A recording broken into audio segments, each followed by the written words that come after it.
नमस्कार दोस्तों, मैं मंचुन सब कुछ लर्न पे आपका स्वागत करता हूँ। आज सबसे इम्पोर्टेंट टॉपिक रैशनल नंबर के बारे में बताऊँगा।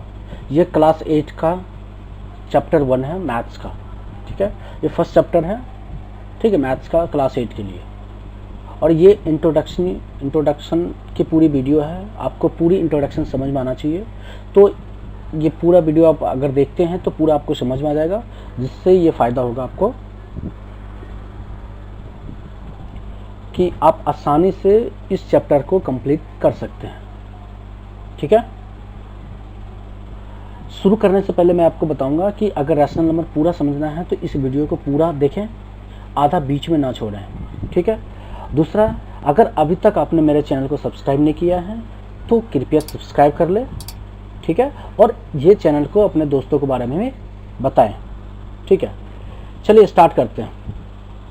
अब इस रैशनल नंबर में क्या क्या मैं कवर करूंगा वो मैं पहले बता देता हूं आपको। पहले रैशनल नंबर में मैं जो कवर करूंगा वो है इंट्रोडक्शन टू रैशनल नंबर्स, ठीक है। रैशनल नंबर के बारे में जो भी है डिटेल मैं आपको बताऊंगा, ठीक है। उसके बाद प्रॉपर्टीज़ पे हम चले जाएंगे। प्रॉपर्टीज़ को रैशनल नंबर के कितने प्रॉपर्टीज़ हैं सारे, जैसे कम्यूटेटिव है, एसोसिएटिव है, क्लोजर है, आइडेंटिटी है, डिस्ट्रीब्यूटिव है, इस तरह के जितने भी प्रॉपर्टीज़ हैं सारे मैं आपको इसमें कवर करूंगा और मैं बताऊंगा, ठीक है। अगर आप एक दो एग्जांपल देना चाहते हो तो यहाँ पे एग्जांपल मैंने दे नहीं रखा है। अब मैं वीडियो ख़त्म होने के बाद एक दो एग्जांपल भी बताऊंगा कि कैसे आप 2 से 3 के बीच में 6 रैशनल नंबर निकाल सकते हैं, या 3 to 4 के बीच में 8 रैशनल नंबर कैसे निकाल सकते हैं, 12 रैशनल नंबर कैसे निकाल सकते हैं। इस तरह के क्वेश्चन एग्जाम में पूछे जाते हैं, ठीक है। तो इस तरह के भी क्वेश्चन का मैं सॉल्यूशन बताऊँगा और एग्जाम्पल के लिए, मगर इस पूरा वीडियो को देखने के बाद मैं आपको बताऊंगा लास्ट में, ठीक है। अब चलिए मैं शुरू करते हैं। पहला क्या है कि रैशनल नंबर क्या है, what is a rational number, ठीक है। रैशनल नंबर क्या है? Rational number that can be represented in the form of p by q, ठीक है।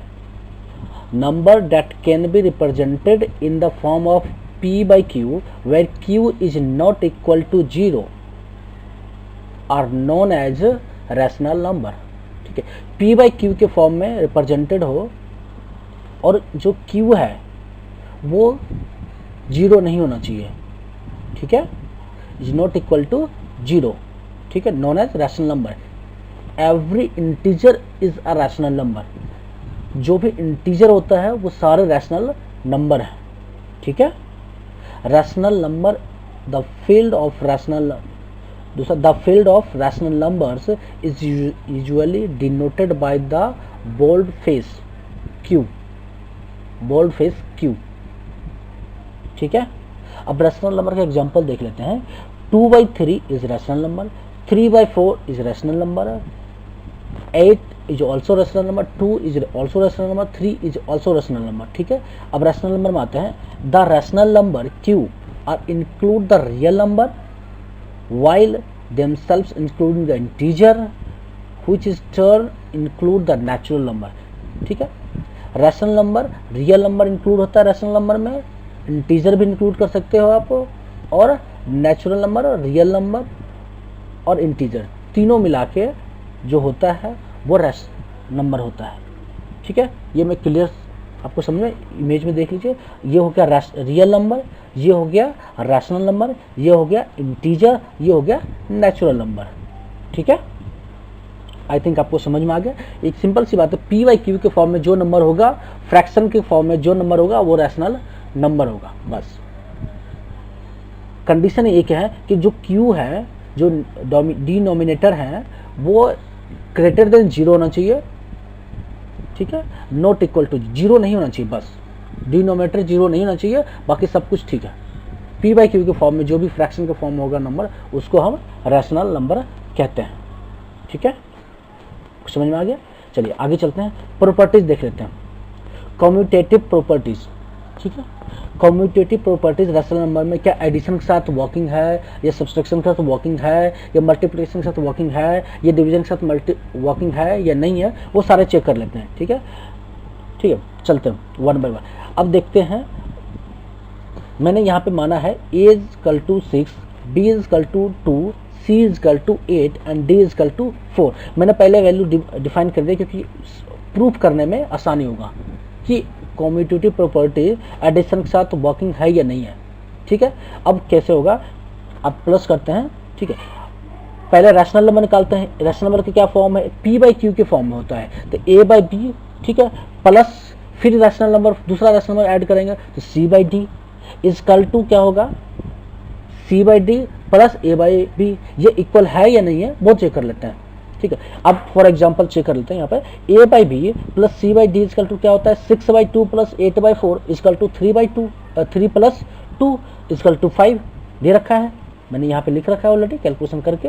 अब C by D plus A by B is equal to क्या होगा, 8 बाई 4 प्लस 6 बाई 2, तो 8 बाई 4 का वैल्यू जो होगा 2 होगा, 6 बाई 2 का जो वैल्यू होगा 3 होगा, 2 प्लस 3 इजकल टू 5 होगा। जो 5 देखिए ऊपर भी 5 नीचे भी 5, इसका मतलब A by B plus C by D is equal to C by D plus A by B, ये होता है। इसका मतलब ये है कम्यूटेटिव प्रॉपर्टी एडिशन के साथ वर्किंग है। ठीक है, अब सब्सट्रैक्शन पर चेक करते हैं। सब्सट्रैक्शन सेम वही है, subtraction A by B minus C by D, A by B minus C by D is equal to या not equal to C by D minus A by B. Check कर लेते हैं। A by B minus C by D is equal to 6 by 2 minus 8 by 4 is equal to 3 minus 2 is equal to 1। C by D minus A by B is equal to 8 by 4 minus 6 by 2 is equal to 2 minus 3 equal to minus 1। इसका मतलब value same नहीं आया, इसका मतलब ये commutative property subtraction के साथ काम नहीं करता है। सिंपल। मल्टीप्लिकेशन में चेक कर लेते हैं। मल्टीप्लिकेशन में क्या है, तो A by B into C by D is equal to A by B. A by B का जो वैल्यू है वो 3 है और C बाई डी का जो वैल्यू है वो 2 है। इसका मतलब 3 इंटू 2 इजकल टू 6 और C बाई डी का जो वैल्यू है वो 2 है और A बाई बी का जो वैल्यू है 3 है। 2 into 3 equal to 6, value same हो गया। इसका मतलब A by B multiply C by D is equal to C by D multiply by A by B, ये होता है। इसका मतलब कम्यूटेटिव प्रॉपर्टी मल्टीप्लिकेशन के साथ काम करता है। ठीक है, डिवीजन के साथ चेक कर लेते हैं। डिवीजन के साथ A by B divide by C by D का वैल्यू क्या होगा, A बाई बी का वैल्यू है 3 और divide by C by D, C by D का वैल्यू है 2, 3 by 2 is equal to 1.5। Same C by D divide by A by B is equal to C by D का value है 2 और A by B का value है 3। इसका मतलब जो वैल्यू आएगा 0.66। इसका मतलब साफ साफ है कि A by B divide by C by D is not equal to C by D divide by A by B. इसका मतलब कम्यूटेटिव प्रॉपर्टी डिवीजन के साथ वर्किंग नहीं है। ठीक है, आगे चलते हैं। ये रैशनल नंबर के साथ है। ठीक है, अब आगे चलते हैं। एसोसिएटिव प्रॉपर्टी चेक कर लेते हैं। एसोसिएटिव प्रॉपर्टी क्या है, अब इफ A बाई बी के फॉर्म में होता है, ठीक है, रेशनल नंबर, तो A बाई बी को हमने एक नंबर x ले लिया है, ठीक है, और C बाई डी को हमें y ले लिया है और E बाई f को z ले लिया है। तो A बाई बी का जो वैल्यू है 3 है, मतलब x इजकल टू 3 हो गया और C बाई डी का जो वैल्यू 4 है यानी y इजकल टू 4 हो गया और E बाई f का जो वैल्यू है z है, इसका मतलब z का वैल्यू 5 हो गया।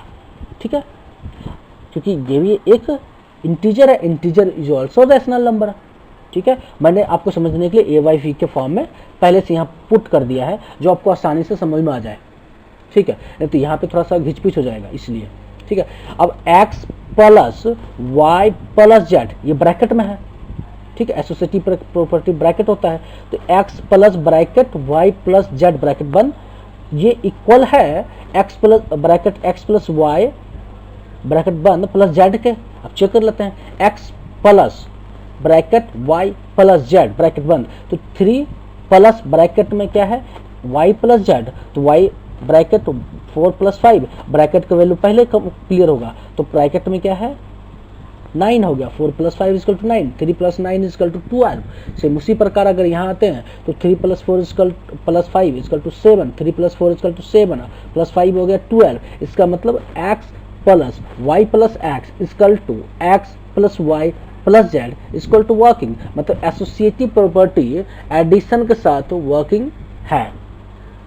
ठीक है, आगे चलते हैं, सब्सट्रैक्शन में चेक करते हैं। सेम उसी प्रकार एक्स का वैल्यू हमको पता है पी बाई क्यू के फॉर्म में है, ए बाई बी, ये सारा मैंने दे रखा है, इसको बताने की जरूरत नहीं है। आगे चलते हैं, तो अब मैं सब्सट्रैक्शन में चल सकते हैं। एक्स माइनस वाई ब्रैकेट बंद माइनस जेड इजकल टू क्या होगा, 3 माइनस 4 माइनस 5 इजकल टू -1।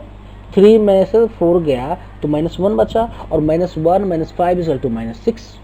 ठीक है, सेम उसी प्रकार अगर ब्रैकेट हम चेंज करते हैं तो x minus bracket y minus Z is equal to 3 minus 4 minus 5 is equal to 3 minus ये -1 हो जाएगा। तो -1 अभी मैंने बताया है कि आपको पता होगा कि negative into negative sign equal है तो जो रिजल्ट होगा पॉजिटिव होगा, यानी कि पॉजिटिव हो गया। तो 3 minus minus equal to positive, 3 plus 1 1 equal to 4, 3 plus 1 equal to 4। तो इसका मतलब ये हो गया -6 और ये हो गया 4। इसका मतलब ये हुआ एसोसिएटिव प्रॉपर्टी सब्सट्रैक्शन के साथ काम नहीं करता है। ठीक है, मल्टीप्लिकेशन में चेक करते हैं, x into Y into Z. ठीक है, ब्रैकेट में x into bracket y into Z. अब 3 इंटू ब्रैकेट 3 4 इंटू 5 ब्रैकेट बंद है, और 3 इंटू 20 ब्रैकेट में 4 इंटू 5 इसका 20 होता है। तो 3 इंटू 20 इक्वल टू 60। सेम उसी प्रकार अगर y x इंटू वाई और इंटू जेड करेंगे तो ये हो जाएगा 12। 3 into 4 equal 12 into 5, 12 into 5 equal to 60। इसका मतलब 60 इंटू 60 दोनों बराबर हो गया। इसका ये मतलब हुआ एसोसिएटिव प्रॉपर्टी मल्टीप्लिकेशन के साथ काम करता है। ठीक है, अब आगे चलते हैं, डिवीजन में चेक कर लेते हैं। डिवीजन में क्या है कि x divide by Y bracket बंद डिवाइड बाई जेड। ठीक है, अब क्या होगा, 3 डिवाइड बाई 4 ब्रैकेट बंद divide by 5 is equal to 3 divide by 4 का वैल्यू होता है 3 divide 0.75 divide by 5 is equal to 0.15। Same अगर हम ब्रैकेट चेंज करते हैं तो x divide bracket y divide z, तो 3 डिवाइड बाई 4 डिवाइड बाई 5। अब 3 डिवाइड बाई 4 को डिवाइड 5 से करेंगे तो 0.80 होगा। ठीक है, और अगर 3 को डिवाइड करेंगे 0.8 से तो इसका जो वैल्यू होगा 3.75। इसका मतलब 0.15 और 3.75 नॉट इक्वल। तो इसका मतलब ये साफ एसोसिएटिव प्रॉपर्टी डिवीजन के साथ वर्किंग नहीं है। ठीक है, हम एक एक एग्जांपल देके इसलिए बता रहे हैं आपको कि आपको कॉन्सेप्ट आसानी से क्लियर हो जाए। तो ऐसे भी बता सकते हैं तो एसोसिएटिव प्रॉपर्टी डिवीजन के साथ वर्किंग है, सब्सट्रैक्शन के साथ वर्किंग नहीं है, मल्टीप्लिकेशन में वर्किंग है और डिवीजन के साथ वर्किंग नहीं है, ऐसे भी बता सकते हैं। मगर आपको समझ में आता कि नहीं आता पता नहीं। कुछ लोग को समझ में आ सकता था, कुछ लोग को समझ में नहीं आता। जिस लोग को समझ में, जिस स्टूडेंट को समझ में नहीं आता उनके लिए हमने पूरा ये डिस्क्राइब किया है कि उनको प्रॉपर समझ में आ जाए कि कैसे होता है, क्यों वर्किंग नहीं होता, क्यों वर्किंग होता है। इसलिए थोड़ा टाइम लग रहा है। ठीक है, आगे चलते हैं, क्लोजर प्रॉपर्टी चेक कर लेते हैं। क्लोजर प्रॉपर्टी क्या है? ठीक है, अब एडिशन के साथ क्या होता है, एडिशन के साथ देख लेते हैं। एडिशन आपको p बाई क्यू के फॉर्म में रैशनल नंबर है, a बाई बी के फॉर्म में है, मैंने लिख रखा है ऑलरेडी। अब x plus Y equal to is rational number है, चेक कर लेते हैं। x plus Y equal to 3 plus 5, 5 is plus 3 plus 5 is equal to 8, 8 is also a rational number. ठीक है, 8 is also a rational number. मैंने अभी बताया था रैशनल नंबर कौन कौन से होते हैं, इंटीजर भी होता है रैशनल नंबर, होल नंबर भी रैशनल नंबर होता है, नहीं इंटीजर नंबर भी रैशनल नंबर होता है, नेचुरल नंबर भी रैशनल नंबर होता है और रियल नंबर भी रैशनल नंबर होता है, जिसमें जीरो भी एक है उसका पार्ट। ठीक है, अब यहाँ पे आ जाते हैं। अब 8 एक इंटीजर नंबर है और नेचुरल नंबर भी है। ठीक है, नहीं जीरो नहीं होता रैशनल नंबर, सॉरी। तो ये 8 है। अब 8 को हम करते हैं तो 8 इंटीजर है, इंटीजर ऑल्सो रैशनल नंबर। तो इसका मतलब ये होगा क्लोजर प्रॉपर्टी एडिशन के साथ वर्किंग है, यानी कि x plus Y is also element of rational number. मतलब x प्लस वाई की जो वैल्यू होगा, रिजल्ट होगा, वो भी एक रैशनल नंबर होगा। ठीक है, सेम उसी प्रकार सब्सट्रैक्शन के साथ चेक कर लेते हैं। तो x माइनस वाई मतलब 3 minus 5 equal to -2 is also rational number, -2 is also rational number. तो -2 इज ऑल्सो रैशनल, मतलब x minus Y is also a rational number. मतलब क्लोजर प्रॉपर्टी में क्लोजर प्रॉपर्टी होता है, सब्सट्रैक्शन के साथ भी काम करता है। सेम उसी प्रकार अगर x इंटू वाई मतलब 3 इंटू 5 इक्वल टू 15, यानी कि 15 एक रैशनल नंबर है, तो इसका मतलब ये हुआ कि क्लोजर प्रॉपर्टी मल्टीप्लिकेशन के साथ भी काम करता है। डिवीजन का चेक कर लेते हैं। डिवीजन में क्या है, x divide by Y, 3 divide by 5 fraction हो गया, तो इसका मतलब ये फ्रैक्शन क्लोजर प्रॉपर्टी डिवीजन के साथ काम नहीं करता है। या अगर उसको सिंप्लीफाई भी करेंगे तो 0.6 आएगा, 0.6 आ गया, तो इसका मतलब डेसिमल नंबर हो गया। डेसिमल नंबर भी एक डेसिमल नंबर अगर हो गया तो closure property decimal number division के साथ काम नहीं करता है। ठीक है, अब आपके पास ये क्वेश्चन होगा, सर डिवीजन अगर डिवीजन हम करते हैं तो अगर पूरा डिवीजन परफेक्ट डिवीजन हो जाए तो रैशनल नंबर हो सकता है? बिल्कुल हो सकता है। परफेक्ट डिवीजन होने के बाद रैशनल नंबर होता है, इम्परफेक्ट डिवीजन के बाद इरेशनल नंबर होता है, मतलब वो कंडीशंस होता है, इसलिए वर्किंग नहीं करता है क्लोजर प्रॉपर्टी में रैशनल नंबर। ठीक है, अब आगे चलते हैं। Identity property, identity property check कर लेते हैं। ठीक है, अब identity property x plus 0 equal to क्या होता है, x plus 0 equal to 0 plus X होता है। चेक कर लेते हैं। x प्लस 0 3x का जो वैल्यू है 3 है, 3 प्लस 0 इक्वल टू 3 होता है, और 0 प्लस एक्स मतलब 0 प्लस 3 इक्वल टू 3, मतलब x plus 0 equal to 0 plus X होता है। इसलिए आइडेंटिटी प्रॉपर्टी में आइडेंटिटी प्रॉपर्टी एडिशन के साथ वर्किंग है। ठीक है, अब सब्सट्रैक्शन में देख लेते हैं। x minus 0 equal to 0 minus X होता है, चेक कर लेते हैं। x minus 0 equal to 3 minus 0 equal to 3, और 0 minus 3 X equal to 0 minus 3 equal to minus 3। इसका मतलब ये प्लस 3 में आया, ये माइनस 3 में आया। इसका मतलब आइडेंटिटी प्रॉपर्टी सब्सट्रैक्शन के साथ काम नहीं करता है। ठीक है, आगे चलते हैं। मल्टीप्लिकेशन में देख लेते हैं। मल्टीप्लिकेशन में क्या है, x into 1 equal to 1 into X होता है, चेक कर लेते हैं। 3 into 1 equal to 3, 1 into 3 equal to also 3, यानी कि 3 इंटू 3 हो गया, दोनों में वैल्यू सेम हो, मतलब x into 1 is equal to 1 into X, यानी कि आइडेंटिटी प्रॉपर्टी में मल्टीप्लिकेशन के साथ वर्किंग होता है। ठीक है, अब आगे चलते हैं। x इंटू नहीं x divide by 1 is equal to 1 divide by X, ये दोनों इक्वल है, चेक कर लेते हैं। x डिवाइड बाई 1 मतलब 3 divide by 1 equal to 3, 1 divide by X वह तो 1 डिवाइड बाई 3 इक्वल टू 0.33, मतलब वैल्यू सेम नहीं हुआ। इसका मतलब x divide by 1 is not equal to 1 divide by X, यानी कि आइडेंटिटी प्रॉपर्टी डिवीजन के साथ वर्किंग नहीं है। ठीक है, आगे चलते हैं। एक और है distributive of multiplication of addition and subtraction. ठीक है, डिस्ट्रीब्यूटिव एडिशन और सब्सट्रैक्शन के साथ काम करता है कि नहीं करता, वो चेक कर लेते हैं। अब आते हैं रियल नंबर में, तो x into Y plus Z is equal to x into Y plus Z is equal to x into Y plus Y into X into Z होता है इक्वल टू, चेक कर लेते हैं एग्जाम्पल देके। x into Y plus Z is equal to 3 into Y plus Z का value है 4 plus 5, तो 4 plus 5 is equal to 9, 3 into 9 equal to 27। अब सिंप्लीफाई करते हैं। x into Y plus x into Z, तो x इंटू वाई की जो वैल्यू है 3 इंटू 4 प्लस 3 इंटू 5, तो 12 हो गया। 3 इंटू 4 का 12 होता है, और 3 इंटू 5 का मल्टीप्लिकेशन 15 होता है, तो 12 प्लस 15 इजकल टू 27, यानी कि डिवीजन ऑफ मल्टीप्लिकेशन एडिशन के साथ काम करता है। सब्सट्रैक्शन साथ चेक करते हैं। x into Y minus Z is equal to X into Y minus X into Z होता है, चेक कर लेते हैं।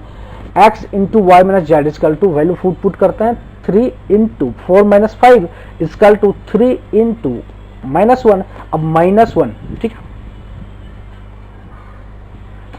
इजकल टू अगर मल्टीप्लाई करेंगे तो 3 इंटू माइनस 1 से मल्टीप्लाई करें तो -3 हुआ। ठीक है, अब इसका वैल्यू इधर देख लेते हैं। x इंटू वाई की जो वैल्यू होगा 3 इंटू 4 इजकल टू 12, और x इंटू जेड यानी कि x इंटू जेड का जो वैल्यू होगा 15, तो 12 माइनस 15 इजकल टू -3, यानी कि -3 इक्वल हो गया, यानी कि सब्सट्रैक्शन के साथ भी काम करते हैं, ठीक है। Distributive of multiplication over addition and subtraction के साथ काम करता है, ठीक है। ये रियल नंबर था। आपको रियल नंबर के कॉन्सेप्ट पूरा आई थिंक क्लियर हो गया होगा। मैथ में सबसे इंपॉर्टेंट पार्ट कॉन्सेप्ट होता है। अगर कॉन्सेप्ट आपको क्लियर है तो मैथ आसान है, कॉन्सेप्ट अगर क्लियर नहीं है तो मैथ बहुत डिफिकल्ट है। इसलिए मैं कह रहा हूँ कि पूरा वीडियो देखने के लिए, पूरा वीडियो देखेंगे तो आपको पूरा कॉन्सेप्ट समझ में आएगा। अगर ये अभी तक कॉन्सेप्ट नहीं समझ में आता, 2 से 3 बार वीडियो कम से कम पूरा देखें, ठीक है। एक रिक्वेस्ट था, अगर आपने अभी तक मेरे चैनल को सब्सक्राइब नहीं किया है तो कृपया चैनल को सब्सक्राइब करें, ठीक है। अगर वीडियो अच्छा लगा, आपको पसंद आया, इन्फॉर्मेटिव वीडियो है, आपको हेल्प किया, तो वीडियो को लाइक करें और शेयर जरूर करें। Share is important. शेयर इसलिए करें क्योंकि आपके जितने भी दोस्त हैं, स्कूल फ्रेंड हैं, उनको भी पता चलेगा रेशनल नंबर क्या होता है, रेशनल नंबर के बारे में पूरी कॉन्सेप्ट पता चलेगा, जो एग्जाम प्रोस्पेक्टिव से सारे इंपॉर्टेंट है, ठीक है। इसलिए अपने ग्रुप्स, स्टूडेंट सर्कल में, अपने कलीग्स के सर्कल में, अपने सोशल मीडिया सर्कल में, व्हाट्सएप पे इस वीडियो को शेयर करें। इस वीडियो को पूरा देखने के लिए आपको धन्यवाद। Thank you.